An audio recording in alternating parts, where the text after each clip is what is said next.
जरूरी नहीं है कि भाई हर जगह औलाद ही गलत किया करे। कोई कोई कटी कटी माँ बाप भी बड़ी गलती किया करे। एक रे हाथे 80% और एक रे हाथे 20% भी नहीं। एक रे तो मकान गहणों उरे टाबरों तकरी पूरी सुविधा करी और दूजोड़ा ने कही कि भाई थारे सही जे तो कर दे।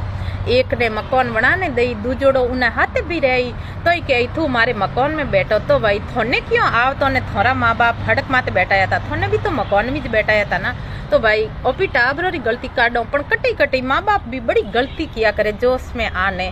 और जरूरी नहीं है बुढ़ा पर में जिन्हें की नहीं देवे वो ही सेवा करे, क्योंकि वो तो पहली हुई लालची नहीं विया करे। और जिन्हें सब कुछ मिले वो खाकों में हाथ गाल और अड़गो उबो रिया करे। उन्हें ठा है कि हमें मिलकत की नहीं है। और टाबरों ने भी कही बेटा बाबा ने खोसी व्योड़ी अड़गो रही जे थने भी खोसी वे जाला। तो भाई माँ बाप ने भी हिरे का रखना चाहिए, क्योंकि टाबर है हिरे का विया करे अपना इस तो है न तो वो कोई खरीदने लाया न